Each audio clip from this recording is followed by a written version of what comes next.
Those who cannot change their minds cannot change anything. This is Success with Srini.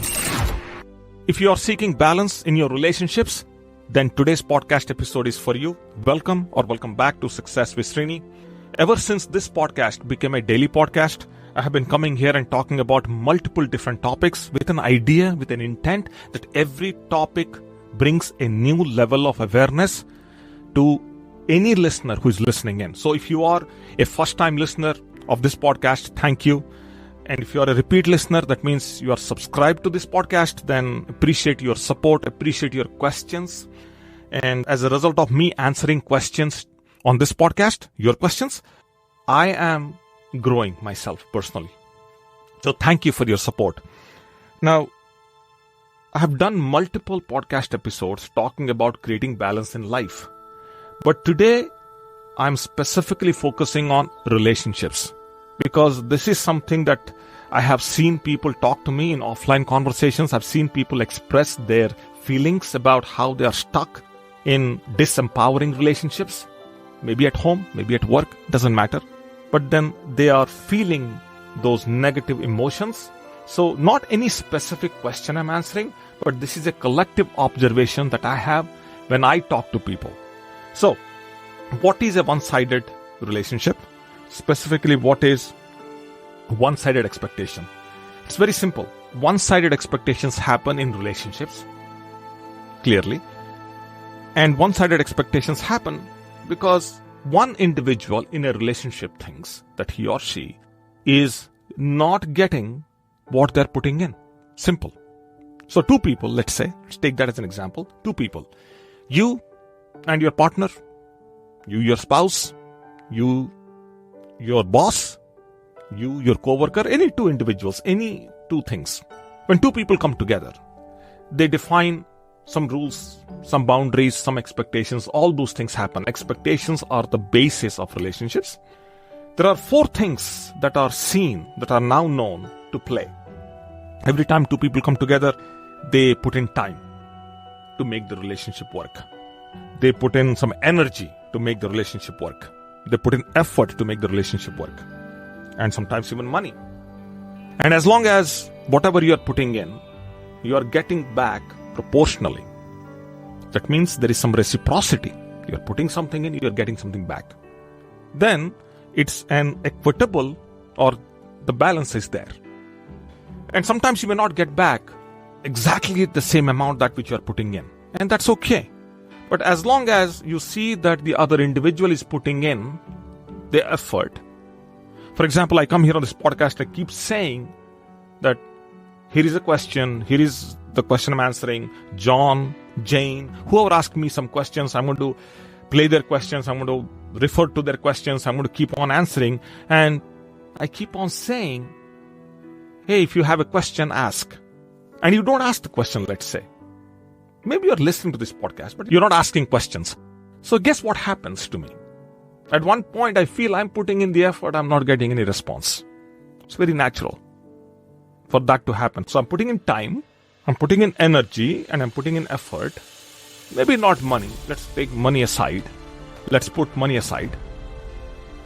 But then there is something that is going in, but let's say nothing is coming out. My expectation is not that I don't have that expectation that you have to ask a question, but I'm just making an example out of it. So in this relationship, the balance is broken. So when I'm asking something I'm not getting, then the balance is broken.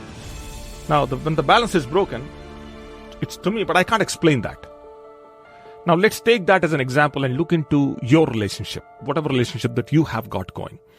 So you're putting in, you're doing all the work, and you're not getting the response from your partner, from your spouse, and there's no reciprocity. Now you have a situation. There are a few things that we now know that displays, that clearly points out that a balance in a relationship is broken. And there are many examples, but I'm going to see if I can quote one or two examples here. The first one is, let's say you plan things. You think, you plan, but then your partner cancels the plan. without even asking you, because they have something else that has come up. Now, this is okay in a boss and employee relationship. Happens all the time. But then this is very difficult to digest in a personal relationship. You plan, but they are canceling the plans. But when they cancel, they are okay to cancel the plan. If they schedule a plan or they plan something out, they are okay to cancel it, and they don't provide a consequence why they are doing it. But when you plan, they can cancel it because they have something else to do.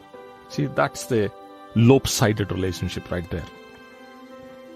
And let's say that there are some, we see behaviors in relationships.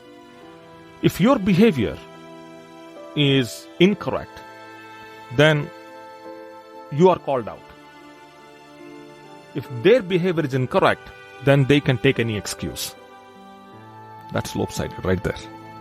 Same goes with activity too. They can schedule some activities or things to do, and they get angry if you don't participate in those activities. So you have to cancel your activities to participate in their activity when they schedule activities. But if you do the same thing, then they get angry.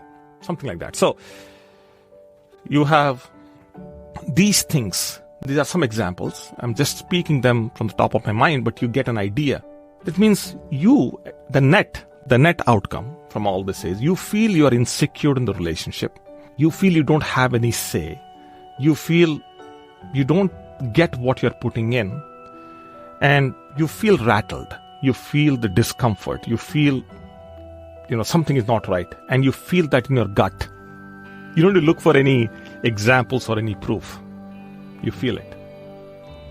That's when you know the balance is not there. That's when you know that no matter what you're putting in, you're not getting. I've seen people tell me that there are so many expectations that they have to meet on a daily basis that they have forgotten their own identity, who they are. They've forgotten to do the basic things for themselves. This is hard. I remember one time my mother telling me this. She said, I got so busy after I married your dad, after I came into the house, that I forgot to meet my side of the family for over 10-15 years. That's a long time. People forget when you don't talk. I see that now. I live outside of India. Some of my relatives have forgotten who I am. They know me, but that affection, that the notion of love, that connection goes away, dissipates. So I was fulfilling the expectations that were put on me, that I forgot what should I expect. And my expectations of you went up after you were born, because this is mine. You are mine. So I started building up the expectations after I started having my children. That was a profound saying from my mom. And it kind of just so dominant on my mind.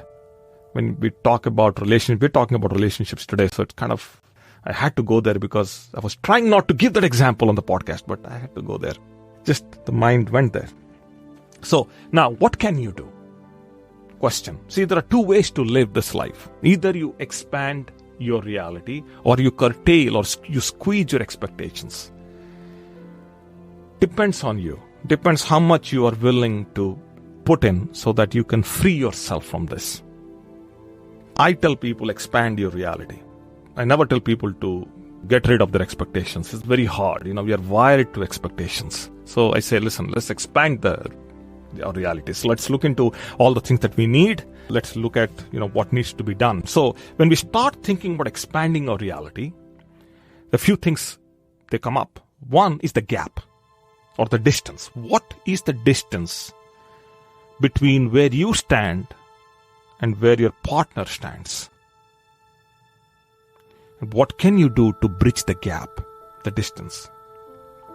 Then comes focus, concentration. Should you focus more now on the things that are going to make you happier? What is the cost of that focus? Then comes, distraction. Does it make sense for you to distract yourself and act as if nothing exists? That way, you don't feel it anymore. Is it possible that you go back and look into the past glories that you had, and you constantly keep your mind in the past and move on with the day-to-day work, like the day-to-day expectations, so that you don't feel the pain? Is it possible that you can zoom or zone into the future and think about the future a lot and forget about the pain that you're going through now? The different ways to do this. But these are some of the things that you have to look into. The way my mom explained to me is I was looking into the future. Wherever you want to focus, wherever you want to concentrate, I think it will pay. It will pay off. There is going to be a payoff one day. But it's how you want to deal with the current situation. So either, look into the future or think about the past or act as if nothing exists so that you don't get the pain. You don't get this feeling that, I'm doing everything, I'm not getting something in return. And here is what we know. People who are violently attached to each other, they are difficult to be separated. See, the more the violence in the relationship, the difficult it is to separate the partners. It's weird, but that's how it works. Okay, my idea was very simple, so that you understand reciprocity in a relationship. See, sometimes you get positive things coming your way, sometimes you get negative things coming your way. You do something good, but some negative, you get bad in return. Sometimes you get some generic stuff in return, even though you do the best. And I've seen it all. And the idea is that you want to be in a situation, or you want to go or grow into a situation where you have an equitable reciprocity. That means you know that whatever you're getting is much more bigger than what you put in, so that you come back and put in more into it. This is something this is how we build great relationships. A commitment I made to myself, I want to build great relationships. I want to turn every relationship around. So my idea of today's podcast was that I drive this point that you can turn any relationship around by simply looking at this, understanding the problem, and then coming up with some thoughts around, hey, how do I bridge the gap? Where do I focus? Where do I concentrate? And how can I act? How can I react to everything that's happening? And then give it some time so that the relationship that you think was gone or over now suddenly becomes an equitable, reciprocal relationship. That's all for now. Wherever you are, be safe, and I will catch up with you as early as tomorrow. Stay tuned. Thank you.